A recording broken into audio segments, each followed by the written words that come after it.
Last moment revision में आपका स्वागत है दोस्तों। इस सीरीज में हम लोग आरआरबी ग्रुप डी में जितने भी जीके जीएस का क्वेश्चन पूछा गया था उसका हम लोग सोल्यूशन देख रहे हैं। अगर आप इस चैनल पर नए हो तो चैनल को प्लीज सब्सक्राइब करना ना भूलें।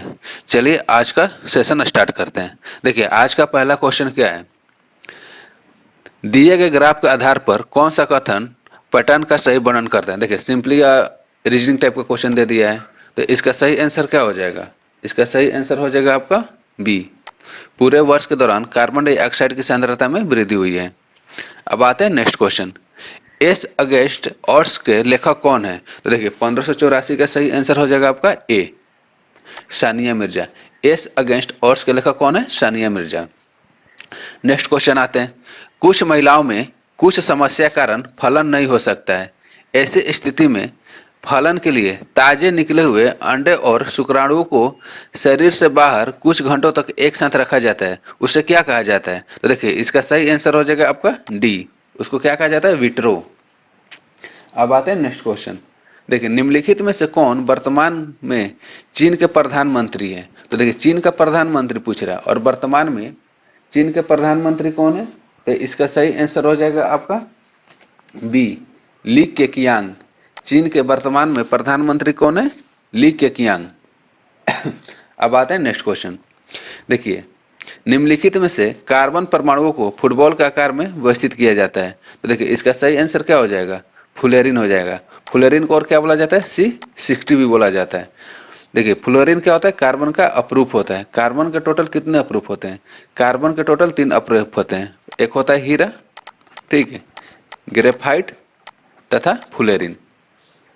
अब आते हैं नेक्स्ट क्वेश्चन, निम्नलिखित में से कौन सा जल का स्रोत ऑस्ट्रेलिया को न्यूजीलैंड से अलग करता है। तो इसका सही आंसर हो जाएगा तस्मान सागर। ऑस्ट्रेलिया को न्यूजीलैंड से कौन अलग करता है, तो इसका सही आंसर हो जाएगा आपका तस्मान सागर। बेरिंग सागर किसको अलग करता है, तो बेरिंग सागर आपका हो गया अलास्का और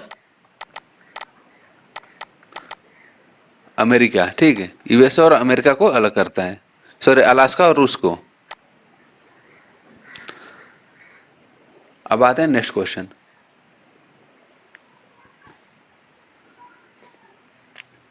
चूना सफाई के दौरान CaOH होल्टवाइस दवा में कार्बन डाइऑक्साइड के साथ धीरे धीरे अभिक्रिया करता है ताकि दीवारों पर निम्नलिखित में से किसकी पतली परत बन सके। तो 1589 का आपका सही आंसर हो जाएगा सी, कैल्शियम कार्बोनेट का, ठीक है। देखिए जो चूना सफाई के दौरान कैल्शियम हाइड्रोक्साइड रहता है वो कार्बन डाइऑक्साइड के साथ धीरे धीरे अभिक्रिया करके दीवार पर किसकी पतली परत बनाता है, कैल्शियम कार्बोनेट का बनाता है।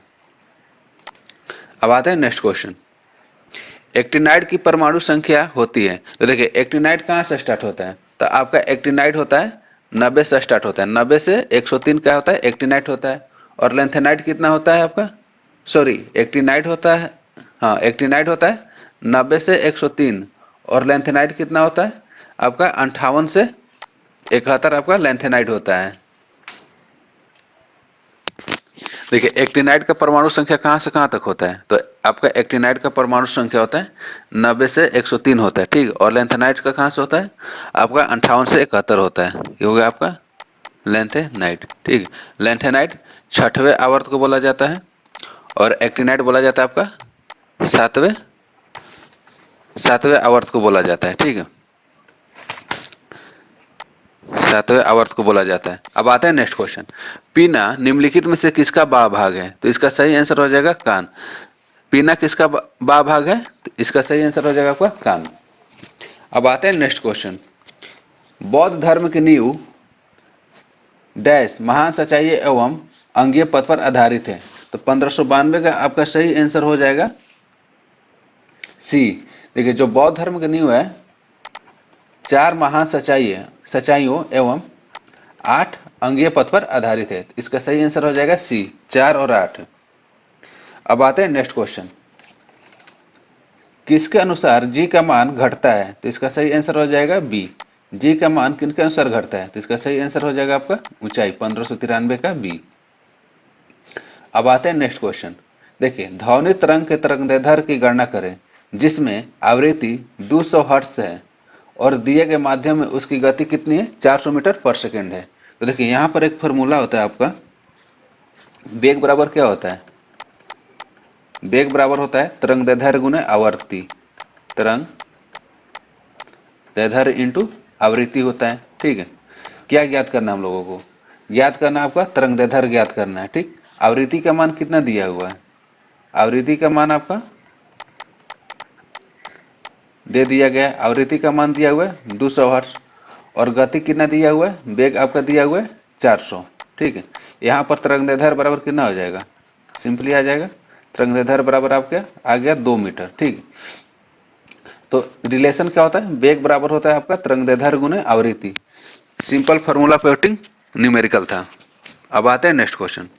निम्नलिखित में से किसने रघुवंश संकलित किया है? तो इसका सही आंसर हो जाएगा आपका बी। रघुवंश किसने संकलित किया है? तो इसका सही आंसर हो जाएगा आपका बी, कालिदास। अब आते हैं नेक्स्ट क्वेश्चन। देखिए बर्फ का गलनांक बिंदु क्या होता है? तो देखिए बर्फ का गलनांक बिंदु होता है आपका 0 डिग्री सेल्सियस, और 0 डिग्री सेल्सियस को यदि आप केल्विन में बदलेंगे तो सिंपली क्या किया जाता है? 273 ऐड कर दिया जाता है। तो इसका सही आंसर हो जाएगा ऑप्शन नंबर सी, 273 केल्विन। ठीक, ऑप्शन नंबर सी 273 केल्विन। अब देखते हैं नेक्स्ट क्वेश्चन। देखिए निम्न में से कौन सा भारत का सबसे तेज और पहला पेटाफ्लॉप्स सुपर कंप्यूटर है जिसे पुणे स्थित Indian institute of tropical metrology में अनावरित किया गया है? तो इसका सही आंसर हो जाएगा प्रत्यूष। भारत का अभी तक का सबसे तेज सुपर कंप्यूटर कौन सा है? प्रत्यूष है। अगर विश्व में पूछे तो विश्व में अभी सबसे तेज सुपर कंप्यूटर कौन सा है? फुगाकू है, और फुगाकू कहाँ का है? आपका जापान का है। अब आते हैं नेक्स्ट क्वेश्चन। देखिए संयुक्त राष्ट्र शैक्षिक वैज्ञानिक एवं सांस्कृतिक संगठन यूनेस्को द्वारा संगीत में योगदान के लिए क्रिएटिव सिटी नेटवर्क में हाल ही में शामिल किए गए शहर का नाम क्या होगा? तो देखिए इसका सही आंसर हो जाएगा आपका option number D, Chennai. Creative city network में हाल ही में शामिल किया गया भारतीय शहर का नाम क्या है? तो इसका सही आंसर हो जाएगा आपका चेन्नई। अब आते हैं नेक्स्ट क्वेश्चन। 2017 में किसे बैडमिंटन संगठन के भारतीय कोच समिति में शामिल किया गया है? तो इसका सही आंसर हो जाएगा ज्वाला गुट्टा हो गया। अब आते हैं नेक्स्ट क्वेश्चन 1600 नंबर। देखिए यदि प्रतिरोध को आधा कर दिया जाए तो धारा क्या होती है? तो इसका सही आंसर हो जाएगा डी। यदि प्रतिरोध को आधा कर दिया जाए तो धारा क्या हो जाएगा? धारा हो जाता है आपका दोगुना हो जाता है। अब देखते हैं नेक्स्ट क्वेश्चन। उस स्वर्गीय कन्नड़ पत्रकार का नाम क्या है जिसे 7 अक्टूबर 2017 को प्रतिष्ठित रीच ऑल वीमेन इन वार रो इन वार अन्ना पोलितकोवस्या पुरस्कार से सम्मानित किया गया था? देखिए 2017 करंट अफेयर्स है, ज्यादा इंपॉर्टेंट नहीं है, लेकिन इसका सही आंसर क्या हो जाएगा? गौरी लंकेश। 1601 का सही आंसर हो जाएगा आपका गौरी लंकेश। देखिए निम्नलिखित आवृत्ति मनुष्यों के लिए श्रव नहीं है। तो देखिए मनुष्य की आवृत्ति कितना होता है सुनने का? 20 हर्ट्ज से लेकर 20,000 हर्ट्ज तक होता है। ठीक है, तो 20,000 के ऊपर जितने भी आवृत्ति है वो मनुष्य नहीं सुन सकता है। तो इसका सही आंसर हो जाएगा आपका 1602 का ए, 22,000 हर्ट्ज। अब आता है नेक्स्ट क्वेश्चन। क्रमिक लोक शिकायत और पेंशन मंत्रालय ने 25 दिसंबर को निम्नलिखित में से किसके अवसर पर इलेक्ट्रॉनिक मानव संसाधन प्रबंधन प्रणाली EHRM लॉन्च की गई थी? तो इसका सही आंसर हो जाएगा सुशासन दिवस, क्योंकि 25 दिसंबर को क्या मनाया जाता है? 25 दिसंबर को आपका मनाया जाता है सुशासन दिवस। अब आते हैं नेक्स्ट क्वेश्चन। पक्षियों में कितने कक्षीय हृदय होता है? तो इसका सही आंसर हो जाएगा 4 कक्षीय हृदय। देखिए पक्षियों में और स्तनधारियों में, पक्षी और स्तनधारी में कितने कक्षीय हृदय होते हैं? 4 कक्षीय हृदय होते हैं। 2 कक्षीय हृदय किस में पाया जाता है? तो 2 कक्षीय हृदय आपका मछली में पाया जाता है। 3 कक्षीय हृदय आपका सरीसृप तथा उभयचर में पाया जाता है। सरीसृप तथा उभयचर में पाया जाता है। अब आते हैं next question 1605 number. Anagha Deshpande निम्नलिखित में से किस खेल से जुड़ी हुई है? तो अनघा देशपांडे किस खेल से संबंधित है? इसका सही आंसर हो जाएगा आपका बी, क्रिकेट। आते हैं नेक्स्ट क्वेश्चन। पंचतंत्र के लेखक कौन है? तो इसका सही आंसर हो जाएगा आपका डी। पंचतंत्र के लेखक कौन है? विष्णु शर्मा। येलो स्टेन राष्ट्रीय उद्यान कहाँ स्थित है? तो इसका सही आंसर हो जाएगा आपका संयुक्त राज्य अमेरिका। येलो स्टेन राष्ट्रीय उद्यान कहाँ स्थित है? यूएसए में स्थित है। Next question. शहरी विकास मंत्रालय द्वारा तैयार किए गए 2018 ईज ऑफ लिविंग इंडेक्स में कौन सा भारतीय शहर सबसे पहले स्थान पर है? देखिए 2018 करंट अफेयर्स है, नेक्स्ट आने वाले एग्जाम में भी ये क्वेश्चन पूछ सकते हैं। तो 18 के अनुसार कौन सा इसका सही आंसर हो जाएगा? 18 के अनुसार पुणे था, ठीक है। अभी वर्तमान में ईज ऑफ लिविंग इंडेक्स में भारत का कौन सा शहर है? तो देखिए वर्तमान में कहे ना, तो वर्तमान में आपका 2020-21 के अनुसार कौन सा है? चेन्नई है। 2020-21 के अनुसार कौन सा है? चेन्नई। अब आते हैं नेक्स्ट क्वेश्चन। देखिए मटर के पौधों में कौन सा कैरेक्टर रिसेसिव होते हैं? तो इसका सही आंसर हो जाएगा आपका ए। मटर के पौधे में झुर्रीदार बीज जो होते हैं वो कैसे होते हैं? कैरेक्टर रिसेसिव होते हैं। नेक्स्ट क्वेश्चन आते हैं 1610 नंबर। देखिए निम्नलिखित में से एक यौगिक नहीं है। देखिए यौगिक किसे कहा जाता है?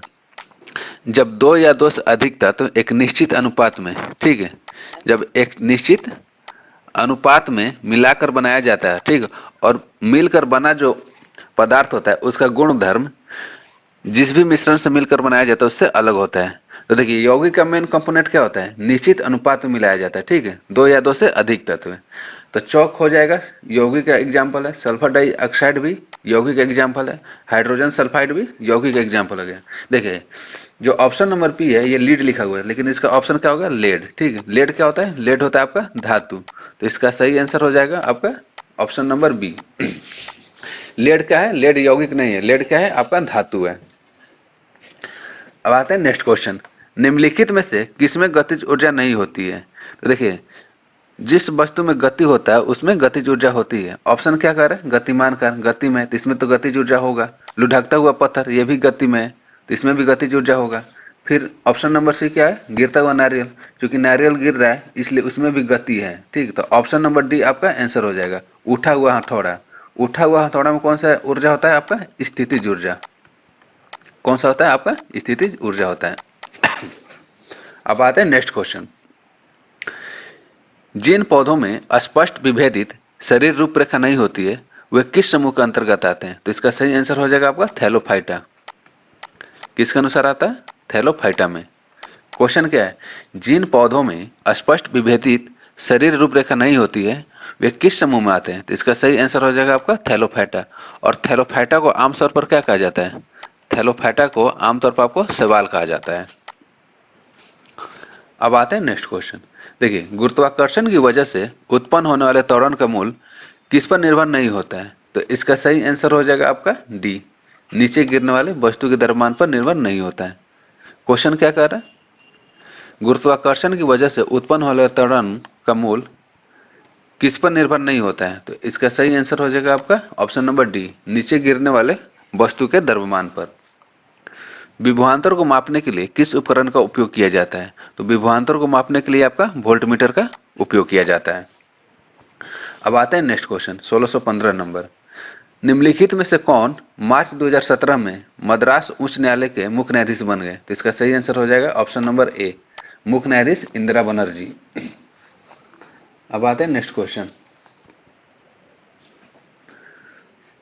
प्रतिष्ठित अंतर्राष्ट्रीय खेल आयोजनों में प्रशिक्षकों को पदक विजेताओं को तैयार करने के लिए कौन सा पुरस्कार दिया जाता है? तो इसका सही आंसर हो जाएगा द्रोणाचार्य पुरस्कार। कोच को कौन सा पुरस्कार दिया जाता है? द्रोणाचार्य पुरस्कार दिया जाता है। अब आते हैं नेक्स्ट क्वेश्चन। देखिए सितंबर 2018 तक दूरदर्शन के महानिदेशक कौन थे? तो इसका सही आंसर हो जाएगा ए, सितंबर 2018 तक दूरदर्शन के महानिदेशक कौन थे? सुप्रिया साहू। अगर वर्तमान में पूछे तो वर्तमान में दूरदर्शन के महानिदेशक कौन है? तो वर्तमान में आपको हो जाएंगे Mayank Agarwal.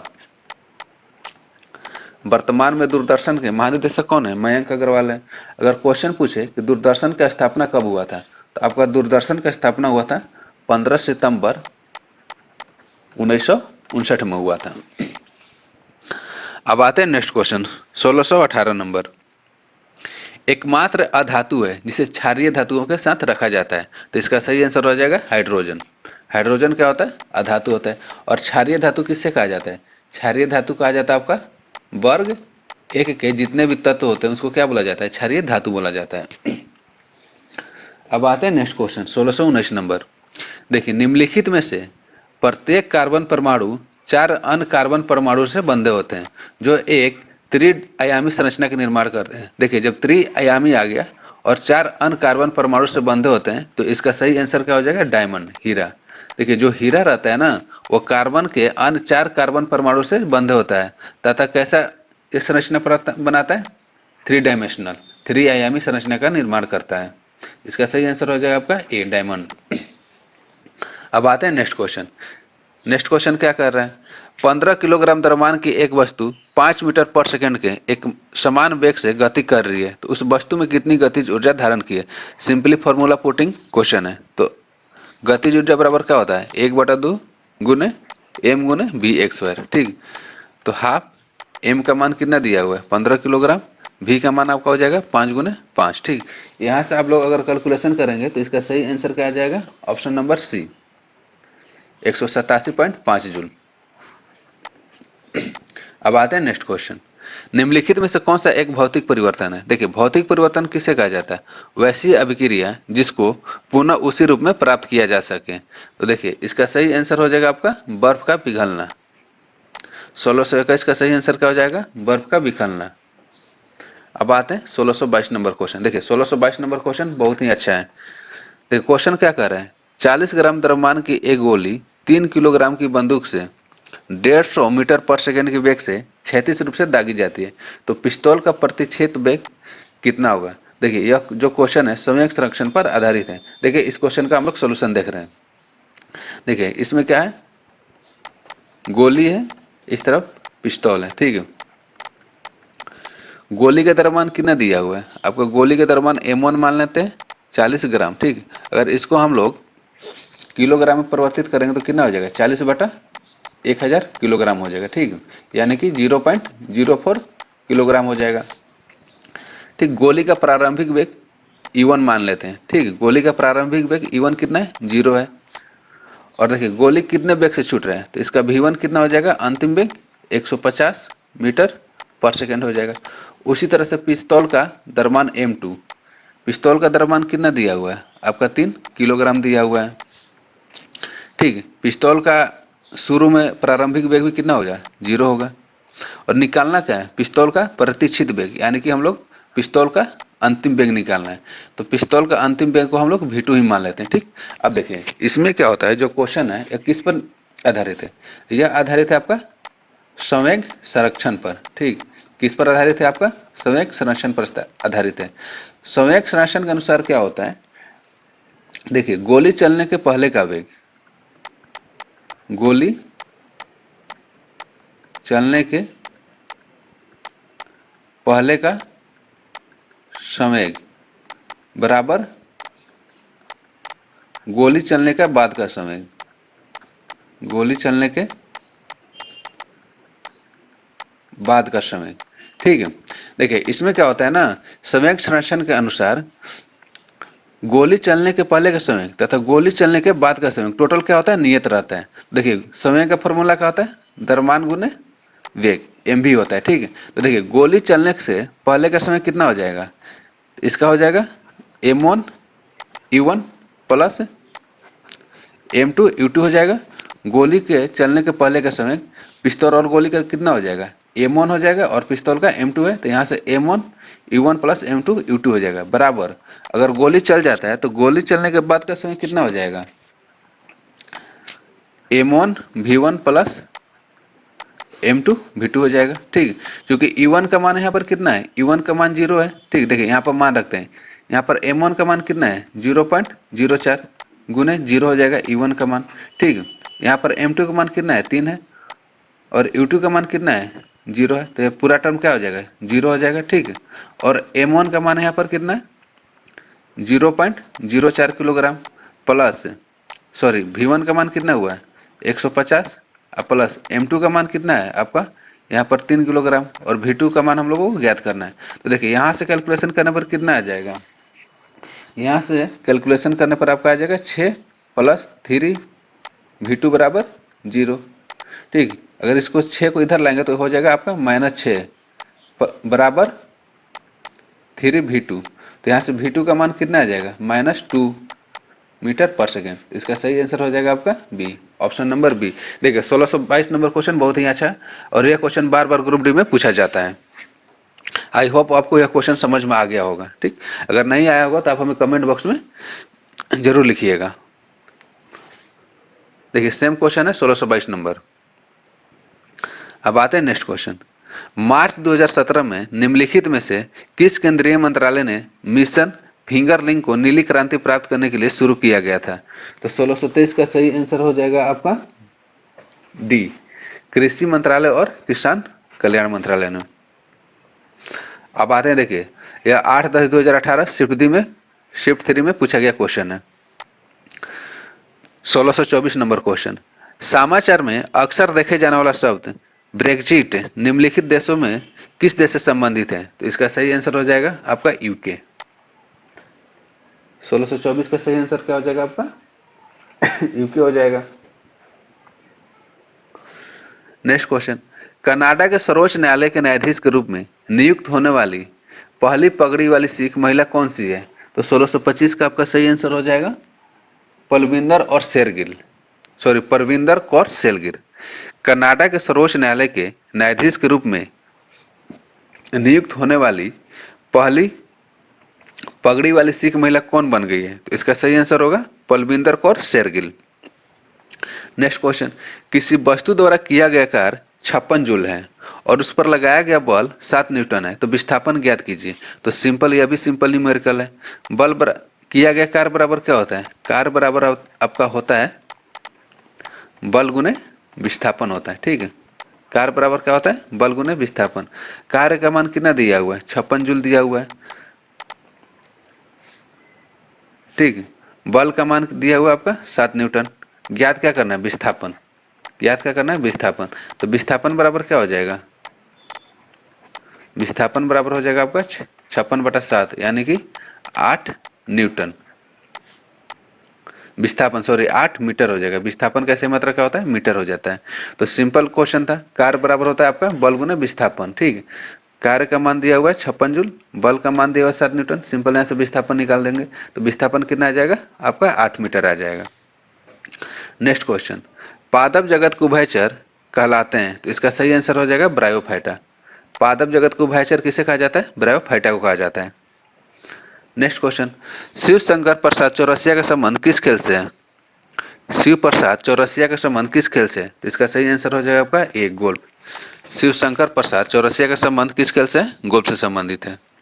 Next question. Aishwarya oil field किस राज्य में स्थित है? इसका सही आंसर हो जाएगा आपका राजस्थान। ऐश्वर्य ऑयल फील्ड कहाँ स्थित है? राजस्थान में स्थित है।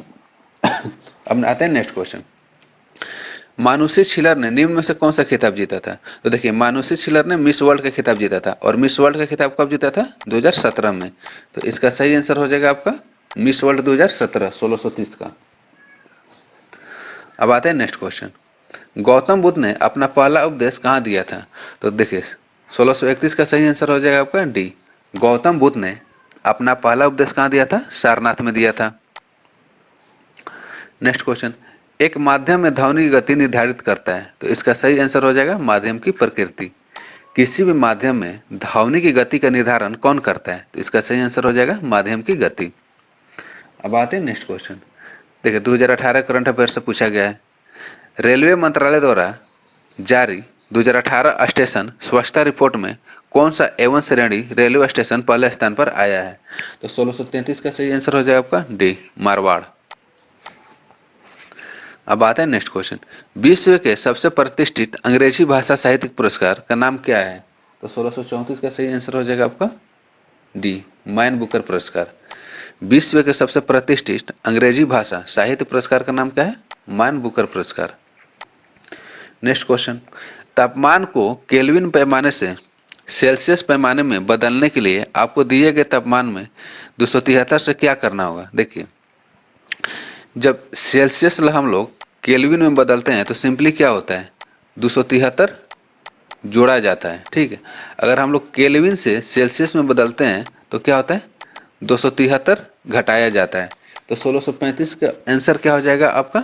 घटाना। ठीक है, अगर तापमान को हम लोग केल्विन से सेल्सियस में कन्वर्ट कर रहे हैं तो हमेशा 273 से क्या होगा? घटाया जाएगा। अगर इसका उल्टा होता, सेल्सियस अगर केल्विन में बदला जाता है तो क्या होता? 273 जोड़ा जाता। अब आते हैं नेक्स्ट क्वेश्चन। 1636 नंबर। जापान के काकाहीगाहारा में आयोजित 2017 एशिया कप हॉकी में अंतिम मैच में खिताब जीतने के लिए भारतीय महिला हॉकी टीम ने किस देश को हराया था? तो इसका सही आंसर हो जाएगा डी, चाइना को। अब आते हैं नेक्स्ट क्वेश्चन। निम्नलिखित में से कौन सा अवलोकन हमें यह निर्धारित करने में मदद करता है कि रासायनिक अभिक्रिया हुई है या नहीं? तो देखिए इसका सही आंसर क्या हो जाएगा, दिए गए सभी विकल्प। जब भी रासायनिक अभिक्रिया होता है ना, तो या तो उसका रंग बदलता है, या तो गैस का उत्सर्जन होता है, या स्थिति बदलता है, या तीनों होता है। तो इसका सही आंसर क्या हो जाएगा, दिए गए सभी विकल्प। अब आते हैं नेक्स्ट क्वेश्चन। निम्नलिखित में से कौन सा एक भौतिक परिवर्तन है? तो इसका सही आंसर क्या हो जाएगा, पानी का बर्फ में परिवर्तन। पानी का बर्फ में परिवर्तन क्या होता है, भौतिक परिवर्तन होता है। Next question. कदाचित जानवरों का सबसे बड़ा समूह कौन सा है? तो देखिए जानवरों का सबसे बड़ा समूह कौन सा है, आर्थ्रोपोडा होता है। ठीक, इसका सही आंसर क्या हो जाएगा, आर्थ्रोपोडा हो जाएगा।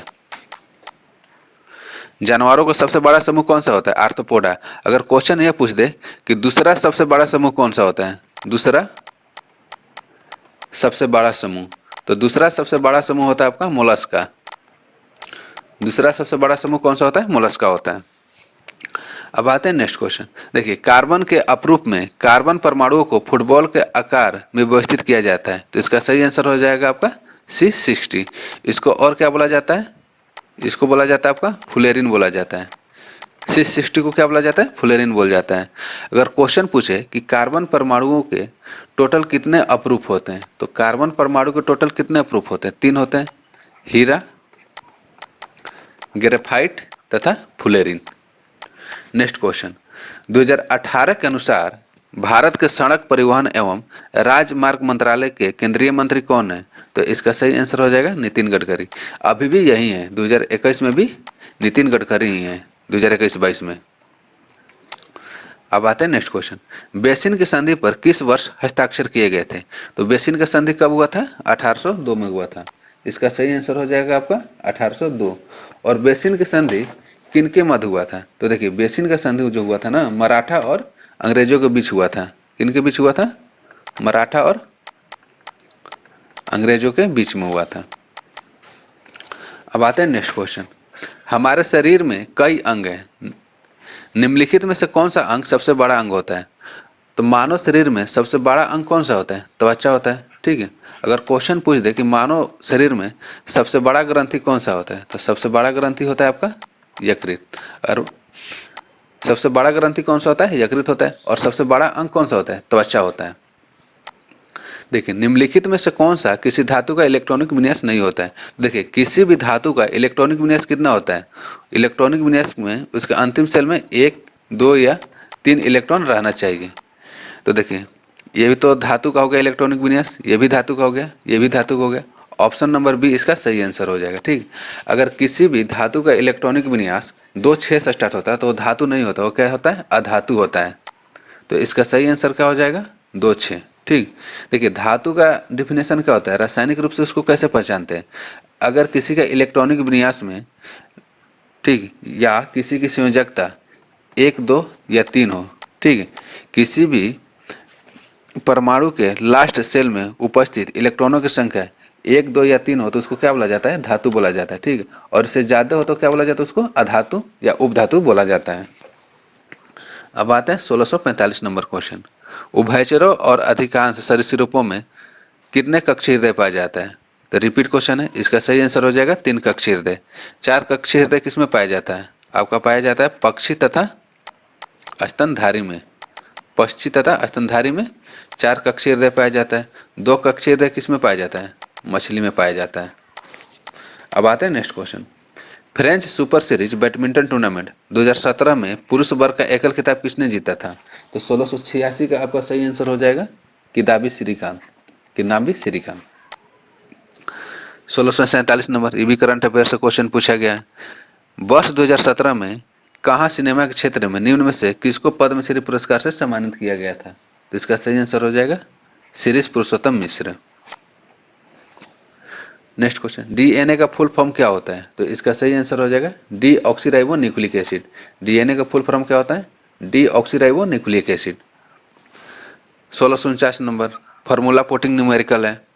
15 किलोग्राम द्रव्यमान की एक वस्तु 7 मीटर पर सेकंड के एक समान वेग से गति कर रही है, तो उस वस्तु पर गतिज ऊर्जा कितनी होगा? तो सिंपल है, गतिज ऊर्जा का फॉर्मूला होता है हाफ mv/x² होता है। यहाँ से मान रख लेंगे 1/2 गुने 15 गुने 7 गुने 7। यहाँ से जो कैलकुलेशन करने पर आंसर आएगा उसका आंसर हो जाएगा। तो 1649 का सही आंसर क्या हो जाएगा आपका? सी, 367.5 जूल। अब आते हैं नेक्स्ट क्वेश्चन। निम्नलिखित में 6 कार्बन परमाणु और 6 हाइड्रोजन परमाणु होते हैं, तो इसका सही आंसर हो जाएगा आपका सी, ऑप्शन नंबर सी। बेंजीन का सूत्र क्या होता है? C6H6 होता है। 6 कार्बन होता है और 6 हाइड्रोजन होता है। 651 नंबर क्वेश्चन। अनमया मध्ययुगीन काल से एक कवि गायक थे, वे किस वर्तमान भारतीय राज्य से संबंधित थे? तो 1651 का आपका सही आंसर हो जाएगा option number D, Andhra Pradesh. Annamaya मध्ययुगीन काल से एक कवि गायक थे, वे किस राज्य से संबंधित थे? तो इसका सही आंसर हो जाएगा आंध्र प्रदेश। 1652 number question. एक परमाणु द्रव्यमान की इकाई किसके बराबर होता है? तो इसका सही आंसर हो जाएगा आपका बी। परमाणु द्रव्यमान की इकाई कितनी होती है? 1.6 इंटू 10⁻⁻27 kg। Next question. ध्वनि किसके कारण उत्पन्न होती है? तो इसका सही आंसर हो जाएगा आपका ए। ध्वनि किसके कारण उत्पन्न होती है? कंपन के कारण उत्पन्न होती है। देखिए 1654 नंबर रिपीट क्वेश्चन आ गया, सेम क्वेश्चन है, वही पैटर्न पर बनेगा। क्वेश्चन क्या कर रहा है? 3 किलोग्राम की एक पिस्तौल से 180 मीटर पर सेकंड वेग से एक 40 ग्राम की गोली क्षैतिज रूप से चलाई जाती है, तो पिस्तौल का प्रतिघाती वेग या प्रतिक्षेप वेग कितना होगा? देखिए इसको अच्छे से हम लोग समझते हैं। यहाँ पर पिस्तौल दिया हुआ है, ठीक, यहाँ पर गोली दिया हुआ है। पिस्तौल का द्रव्यमान हम लोग मान लेते हैं m1। पिस्तौल का द्रव्यमान कितना है? 3 किलोग्राम है। गोली के द्रव्यमान m2 मान लेते हैं, और गोली के द्रव्यमान आपका कितना है? 40 ग्राम होता है। देखिए जब भी ग्राम में दिया रहे ना उसको हमेशा किलो में बदल लेते हैं, तो 40 ग्राम बराबर कितना हो जाएगा? 40/1000 किलोग्राम हो जाएगा, ठीक। तो 0.04 kg हो गया, ठीक। हम लोग पिस्तौल का प्रारंभिक वेग E1 बराबर क्या मान लेते हैं? 0 मान लेते हैं। गोली का प्रारंभिक वेग U2 बराबर भी क्या होगा? 0 होगा, ठीक है। पिस्तौल का V1 हम लोगों को ज्ञात करना है, ठीक, और गोली का अंतिम वेग V2 मान लेते हैं। V2 का मान कितना दिया हुआ है? 180 मीटर पर सेकंड दिया हुआ है। अब आते हैं संवेग संरक्षण के अनुसार। संवेग संरक्षण के अनुसार देखिए संवेग संरक्षण के अनुसार क्या होता है? गोली चलने के पहले का संवेग, गोली चलने के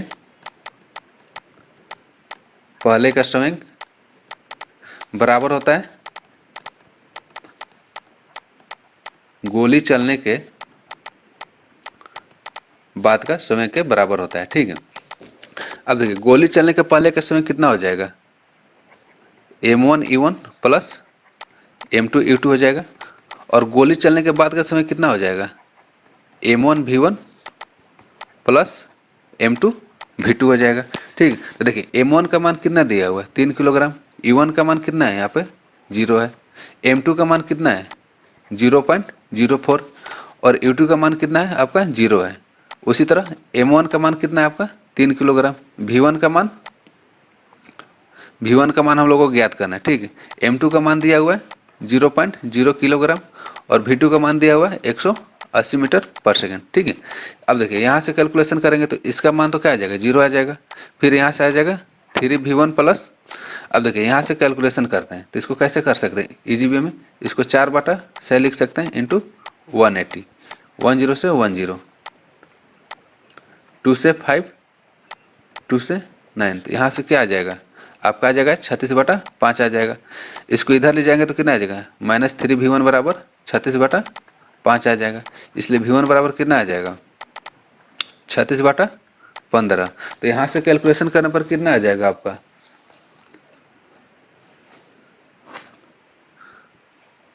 यहाँ से आपका कैलकुलेशन करने पर आ जाएगा 2.4।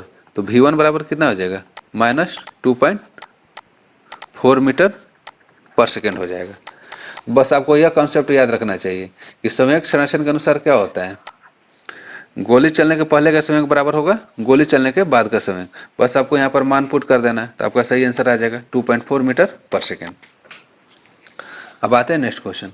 किसी वस्तु पर किया गया कार्य किस पर निर्भर करता है? तो कार्य बराबर आपका क्या होता है? कार्य बराबर होता है F into D cos theta.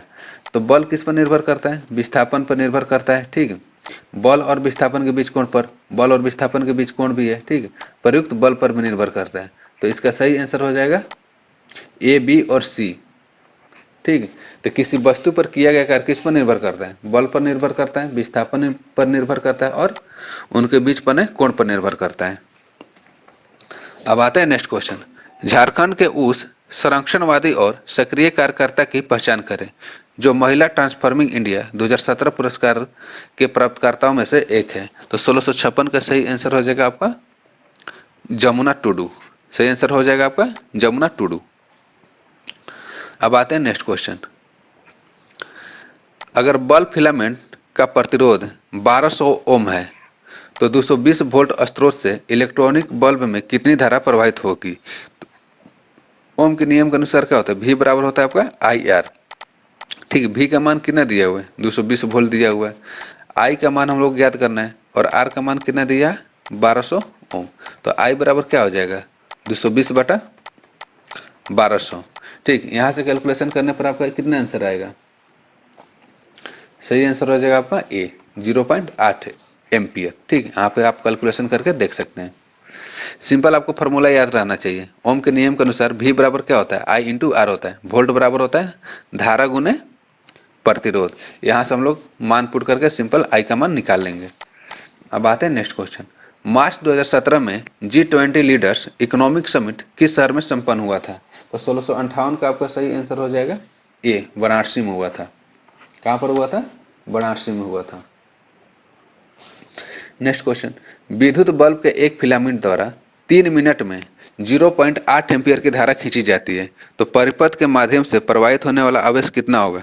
तो देखिए सिंपल फॉर्मूला होता है I बराबर क्या होता है? Q/T होता है। ठीक, जो विद्युत धारा होता है आवेश बटा समय होता है। तो यहाँ पर किसका मान निकालना है? आवेश का मान निकालना है। तो आवेश बराबर क्या हो जाएगा? धारा गुने समय हो जाएगा। ठीक, तो धारा का मान कितना दिया हुआ है? 0.8 एम्पियर दिया हुआ है और समय का मान 3 मिनट दिया हुआ है। तो 3 को इसको सिंपली किस में? सेकेंड में बदल देंगे। तो यहां से कैलकुलेशन करने पर कितना आ जाएगा आपका? ठीक है, दशमलव से 0 कट जाएगा तो यहां से कैलकुलेशन करने पर आ जाएगा आपका 144 कूलाम। तो 1659 का सही आंसर हो जाएगा आपका ऑप्शन नंबर डी 144 कूलाम।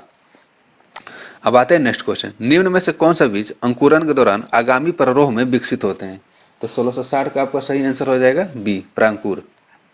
ठीक है, निम्नलिखित में से कौन सा बीज अंकुरन के दौरान आगामी प्ररोह में विकसित होते हैं? तो इसका सही आंसर हो जाएगा आपका बी प्रांकुर। अब आते हैं नेक्स्ट क्वेश्चन। आधारभूत सुविधाओं के लिए आधार को अनिवार्य बनाने के संदर्भ में 2017 की बहस में सर्वोच्च न्यायालय के फैसले का मुख्य बिंदु निम्न में से क्या था? तो देखिए इसका सही आंसर हो जाएगा निजता प्रत्येक भारतीय नागरिक का मौलिक अधिकार है। इसका सही आंसर क्या हो जाएगा? निजता प्रत्येक भारतीय नागरिक का मौलिक अधिकार है।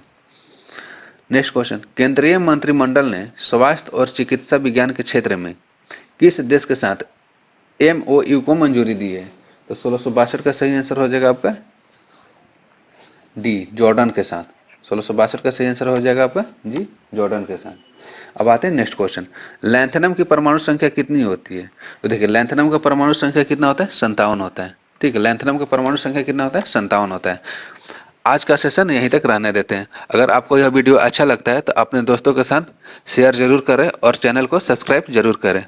वीडियो को पूरा देखने के लिए धन्यवाद। जय हिंद। अब मिलते हैं हम लोग नेक्स्ट वीडियो में।